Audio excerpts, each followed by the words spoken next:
Hello. അപ്പോൾ ഇന്ന് നമ്മൾ ഹക്കോനയിലേക്കാണ് പോകാൻ പോണത്. അപ്പോൾ പതിവ് പോലെ ട്രെയിനിൽ തന്നെയാണ് പോകുന്നത്.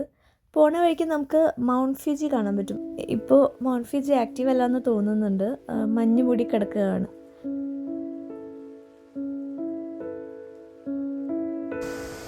നമ്മൾ യുമോട്ടോ എന്ന് പറഞ്ഞ സ്ഥലത്ത് ട്രെയിൻ ഇറങ്ങി. അങ്ങനെ ഇതിൽ നടക്കുമ്പോൾ നമുക്ക് ധാരാളം ഫുഡ് സ്ട്രീറ്റുകളൊക്കെ കാണാൻ പറ്റിയിട്ടുണ്ട്. അതിൽ നമുക്ക് ആകർഷകമായിട്ട് തോന്നിയത് ലൈവായിട്ട് ഉണ്ടാക്കുന്ന ബിസ്ക്കറ്റാണ്. ഈ കാണുന്നതാണ് ബിസ്ക്കറ്റ് ഉണ്ടാക്കുന്നത്. അപ്പോൾ ഇതൊന്ന് ടേസ്റ്റ് ചെയ്യാമെന്ന് കരുതിയിട്ട് കഴിച്ചു നോക്കിയിരുന്നു.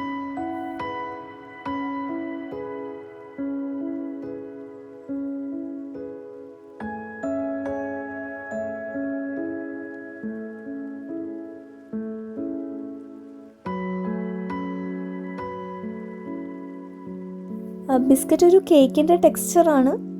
കഴിക്കാനും കുഴപ്പമില്ല. യുമോട്ടോന്ന് ഹക്കോനയിലേക്ക് നമ്മൾ ബസ്സിൽ കയറിയിട്ടാണ് പോയത്. പോകുന്ന വഴിയിൽ ഉള്ള മരങ്ങളും ചെടികളും റോഡും എല്ലാം കാണുമ്പോൾ നമ്മുടെ നാട്ടിലൊരു മലമ്പ്രദേശത്തേക്ക് ടൂർ പോയൊരു പ്രതീതിയായിരുന്നു. ഒരു വയനാടോ മൂന്നാറൊക്കെ പോയ ആ ഒരു ഫീലായിരുന്നു ഉണ്ടായിരുന്നത്. അങ്ങനെ ഹക്കോന എത്തി. ശരിക്കും ഇതൊരു വളരെ നാച്ചുറലി ബ്യൂട്ടിഫുൾ ആയിട്ടുള്ളൊരു സ്ഥലമാണ്. ഷിൻജുക്കു സ്റ്റേഷനിൽ നിന്ന് നമ്മൾ ഹക്കോനെ പാസ് എടുത്തിട്ടാണ് വന്നത്. അതുകൊണ്ട് ഇനി സെപ്പറേറ്റ് ടിക്കറ്റ് ചാർജസ് ഒന്നും നമുക്ക് അപ്ലിക്കബിൾ ആവില്ല. അതായത് തിരിച്ച് ഈ ട്രിപ്പിൻ്റെ ഫുൾ ടിക്കറ്റും നമ്മുടെ പാസിൽ ഇൻക്ലൂഡഡ് ആണ്. ഹക്കോനയുടെ ഏറ്റവും വലിയ പ്രത്യേകത എന്ന് പറഞ്ഞാൽ ഇവിടുത്തെ നാച്ചുറൽ ബ്യൂട്ടി തന്നെയാണ്.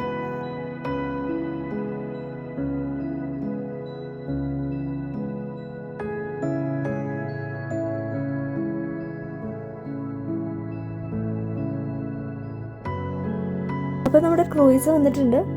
ഈ ഷിപ്പിൽ കയറിയിട്ട് ഒരു 40 മിനിറ്റ്സ് ട്രാവൽ ചെയ്തിട്ട് വേണം അടുത്ത ഡെസ്റ്റിനേഷനിലേക്ക് എത്താൻ വേണ്ടിയിട്ട്. ഇത് ഏകദേശം ഒരു പൈറേറ്റ്സിൻ്റെ ഷിപ്പിൻ്റെ മോഡലിലുള്ള ഷിപ്പാണ്. അതുപോലെ തന്നെ അതിൻ്റെ അകത്ത് കയറി കഴിഞ്ഞാലും അതെ, പൈറേറ്റ്സ് ഷിപ്പിൻ്റെ കുറേ കാര്യങ്ങളൊക്കെ നമുക്ക് അവിടെ കാണാൻ പറ്റുന്നുണ്ട്. അപ്പോൾ നമ്മൾ അതിൻ്റെ ഉള്ളിലേക്ക് കയറുകയാണ്.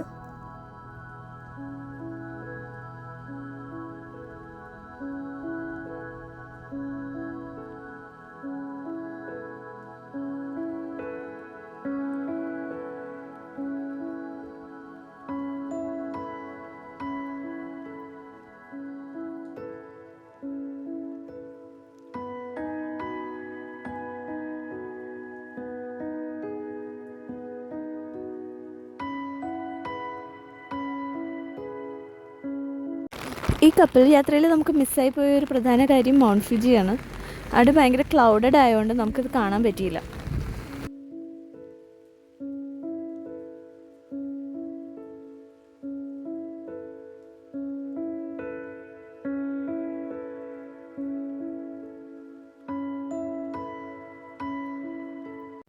ഈ കാണുന്നത് എനിക്ക് ഭയങ്കര അത്ഭുതം തോന്നിയൊരു സംഭവമാണ്.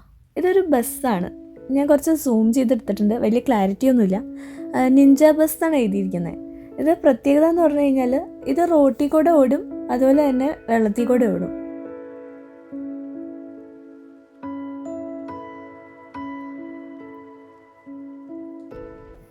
ഹക്കോനെ ഷ്രെയിൻ്റെ ഗേറ്റാണ് ഇവിടെ റെഡ് കളറിൽ കാണുന്നത്.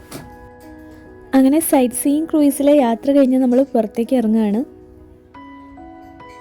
അപ്പോഴേക്കും അടുത്ത ഷിപ്പ് വന്ന് നിൽക്കുന്നുണ്ട്. അതിൽ യാത്രക്കാരെയൊക്കെ കയറ്റിക്കൊണ്ടിരിക്കുകയാണ്.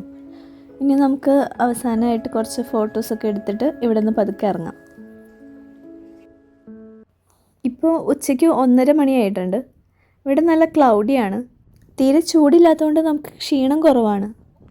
എന്നാലും ഫുഡ് കഴിക്കേണ്ട ടൈം ആയതുകൊണ്ട് നേരെ പൈറേറ്റ്സിൻ്റെ കവാടത്തിലേക്ക് വിട്ടു. ഇവിടെ ഇരുന്നാൽ നമുക്ക് നേരത്തെ 2 ഷിപ്പ് കാണാൻ പറ്റും. ഒരു ഷിപ്പ് ഇപ്പോൾ ഏകദേശം പോവാറായിട്ടുണ്ട്. അപ്പോൾ നമ്മളിവിടെ ഫുഡ് ഓർഡർ ചെയ്തിട്ട് ഇരിക്കുകയാണ്.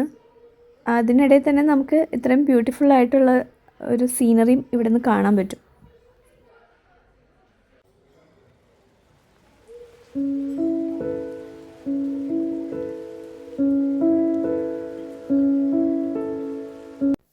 ഫുഡ് വന്നിട്ടുണ്ട്. ജാപ്പനീസ് ഫുഡ് തന്നെയാണ് ഓർഡർ ചെയ്തിട്ടുണ്ടായിരുന്നത്. ബാക്കി വിശേഷങ്ങളൊക്കെ കഴിച്ചു വന്നിട്ട്.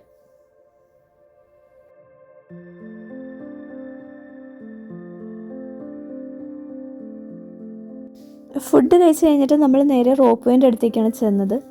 ഇവിടെ നിന്ന് ഒരു 4 കിലോമീറ്ററോളം ഇനി റോപ്പ് വേയിൽ യാത്ര ചെയ്യാനുണ്ട്. ഇൻ ബിറ്റ്വീൻ നമുക്ക് സൈറ്റ് സീയിങ്ങിന് വേണ്ടിയിട്ട് ചില സ്ഥലത്തൊക്കെ നിർത്തുന്നുമുണ്ട്. അപ്പോൾ ഈ റോപ്പ് വേൻ്റെ ഒരു പ്രത്യേകത എന്ന് പറഞ്ഞു കഴിഞ്ഞാൽ ഓരോ ടീമിനും, ഇപ്പോൾ ഒരു ഫാമിലി ആണെങ്കിൽ അല്ലെങ്കിൽ ഒരു ടീം വരുമ്പോൾ ആ ടീമിന് മാത്രമായിട്ട് ഒരു ക്യാബിൻ കൊടുക്കുന്നുണ്ട്.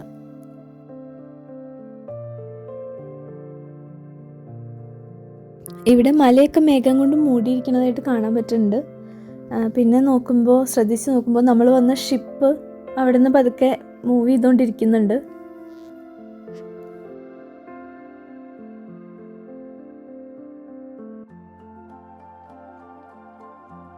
റോപ്പ് വേന്ന് താഴേക്ക് നോക്കിക്കഴിഞ്ഞാൽ ഭയങ്കര ബ്യൂട്ടിഫുള്ളാണ്.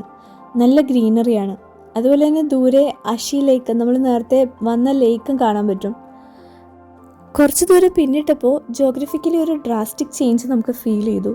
കാരണം ആ ഗ്രീനറി മുഴുവനായിട്ട് മാറി. പകരം ഡ്രൈ ലാൻഡ്, വളരെ കുറച്ച് മരങ്ങൾ, ഉള്ള മരങ്ങളിലാണെങ്കിലും ഇലകൾ വളരെ കുറവ്. അവിടെ ഇവിടെയൊക്കെ പുകയുന്നുണ്ട്. ക്ലൗഡ് ആയിരിക്കുമെന്ന് ആദ്യം വിചാരിച്ചു. പക്ഷെ പെട്ടെന്നാണ് കാട്ടുതീയാണോ എന്ന് സംശയം തോന്നിയത്. നമ്മളിപ്പോൾ പോയിക്കൊണ്ടിരിക്കുന്നത് ഒവാക്കുഡാനെ വാലിയിലൂടെയാണ്. ഇതൊരു ആക്റ്റീവ് വോൾക്കാനോ വാലിയാണ്.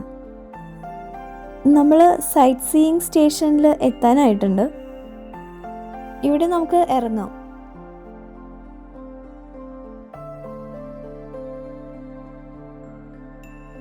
നമ്മൾ വോൾക്കാനോൻ്റെ അടുത്ത് എത്തിയിട്ടുണ്ട്. ഇവിടെ ശ്രദ്ധിച്ചാൽ കാണാൻ പറ്റും, അവിടെ ഇവിടെയൊക്കെ ആയിട്ട് യെല്ലോയിഷ് പാടുകളും യെല്ലോയിഷ് പുകയും. അതാണ് സൾഫർ. ഇത് ബോയിലിംഗ് സൾഫറാണ്. വോൾക്കാനോ എന്ന് വന്നേക്കുന്ന സൾഫറാണ്. അതുപോലെ ഇവിടുത്തെ എയറിന് വരെ ഒരു സൾഫറിൻ്റെ സ്മെല്ല് നമുക്ക് ഫീൽ ചെയ്യാൻ പറ്റും. നേരത്തെ പറഞ്ഞ പോലെ ഇതൊരു ആക്റ്റീവ് വോൾക്കാനോ ആണ്. എപ്പോൾ വേണമെങ്കിലും ഇറപ്റ്റ് ആവാം. ഇനി നമുക്ക് അഗ്നിസ്ഫോടനത്തെ സ്ഫുടം ചെയ്തെടുത്തൊരു മുട്ട തിന്നാലോ. ഇതാണ് ഹക്കോനെ എഗ്ഗ്. സാധാരണ കോഴിമുട്ട ഈ വോൾക്കാനിക് ആക്ടിവിറ്റിയുടെ ഭാഗമായിട്ട് നാച്ചുറലി വെള്ളം ഹീറ്റാവും. ആ വെള്ളത്തിൽ, അതിന് ഇവിടെ ഹോട്ട് സ്പ്രിംഗ് വാട്ടർ എന്നാണ് പറയുന്നത്, അത് ഭയങ്കര ഫേമസ് ആണ് ഇവിടെ. ആ വെള്ളത്തിലിട്ട് പുഴുങ്ങിയെടുത്ത മുട്ടയാണ് ഇത്. സൾഫറും കാൽഷ്യം ഒക്കെ കൂടി ചേർന്ന് കെമിക്കൽ റിയാക്ഷൻ നടന്നിട്ട് എഗ് ഷെല്ല് ബ്ലാക്കിഷ് ആയതാണ്. അപ്പോൾ ഇവിടുത്തെ ആളുകൾ പറയണത് ഇത് കഴിച്ചു കഴിഞ്ഞാൽ, ഒരെണ്ണം കഴിച്ചു കഴിഞ്ഞാൽ 10 വർഷത്തെ ആയുസ് കൂടുന്നതാണ്. ഞാനിപ്പോൾ ഒരു 5 എണ്ണം കഴിച്ചിട്ടുണ്ട്. അതിൻ്റെ ഫലം എന്താവോ വല്ല കൊളസ്ട്രോളും വരുമെന്ന് ദൈവത്തിനറിയാം. ഇത് റെസ്ട്രിക്റ്റഡ് ഏരിയയാണ്. വോൾക്കാനിക് ഗ്യാസ് ഒക്കെ വരുന്നതുകൊണ്ട് ഇതിനകത്തേക്ക് പോകരുതെന്ന് പറഞ്ഞിട്ടുണ്ട്. അതോടൊപ്പം തന്നെ ഇതിനടുത്തായിട്ട് ഒരു ടെമ്പിൾ കാണാം, ഷ്രൈൻ കാണാൻ പറ്റും. ഈ ഷ്രൈൻ്റെ അടുത്ത് ഒരു വെള്ളം വരുന്നുണ്ട്. അതും ഇതുപോലെ ഹോട്ട് സ്പ്രിംഗ് വാട്ടറാണ്. ഈ വെള്ളത്തിന് തണുപ്പില്ല. അത് ഞാൻ എടുത്തു പറയാൻ കാരണം എന്താണെന്ന് വെച്ചാൽ, ഇപ്പം നമ്മൾ നിൽക്കുന്ന സ്ഥലത്ത് ഭയങ്കര കാറ്റും നല്ല തണുപ്പുമാണ്. ജാക്കറ്റ് ഇല്ലാണ്ട് നമുക്കിവിടെ നിൽക്കാൻ പറ്റില്ല, അത്രയ്ക്ക് തണുപ്പാണ്. ഇവിടുത്തുകാർക്ക് അത് ശീലം. ഇവിടുന്ന് നേരെ നമ്മൾ വ്യൂ പോയിന്റിലേക്കാണ് പോകുന്നത്.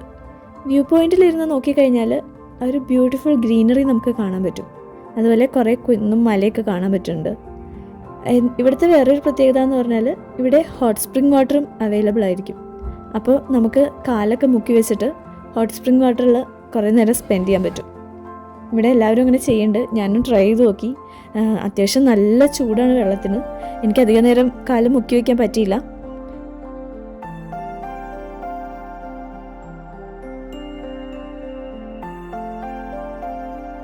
നമ്മുടെ അടുത്ത destination ഹക്കോനെ open air മ്യൂസിയമാണ്.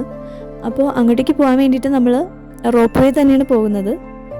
Rope way സ്റ്റേഷനിൽ നിന്ന് ട്രെയിനിൽ കയറിയിട്ട് വേണം ഓപ്പൺ എയർ മ്യൂസിയത്തിലേക്ക് എത്താനായിട്ട്.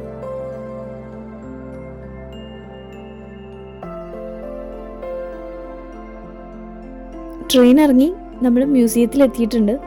അപ്പോൾ ഇതാണ് മ്യൂസിയത്തിൻ്റെ എൻട്രൻസ്. ഇവിടുന്ന് നമ്മൾ ടിക്കറ്റ് എടുത്തിട്ട് അകത്തേക്ക് പ്രവേശിച്ചു. ഇത് മെയിനായിട്ടും ഇവിടുത്തെ ജപ്പാനിലെ ആദ്യത്തെ ഓപ്പൺ എയർ മ്യൂസിയം എന്നാണ് പറയപ്പെടുന്നത്. ഇവിടെ 100-ലധികം സ്കൾപ്ചേഴ്സ് ഉണ്ട്.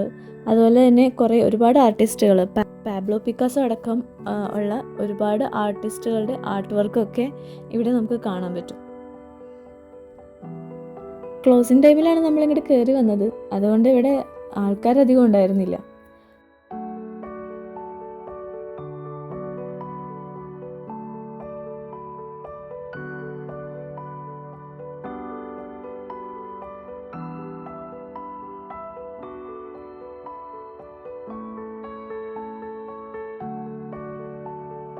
200 ഏക്കർ സ്ഥലം 20 മിനിറ്റ് കൊണ്ട് ഓടി നടന്ന് കണ്ടു തീർത്തു.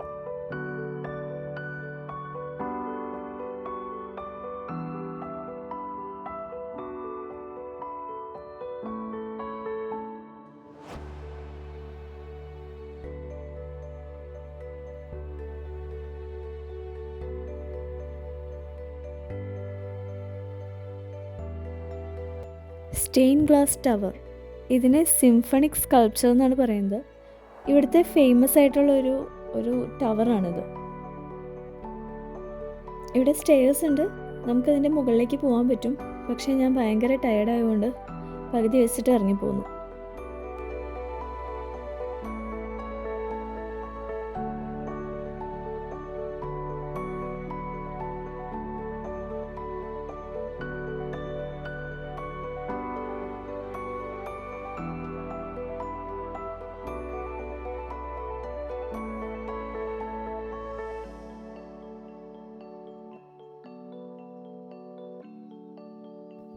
അപ്പോൾ ഇത്രയൊക്കെ ഉള്ളൂ ഇന്നത്തെ വിശേഷങ്ങൾ.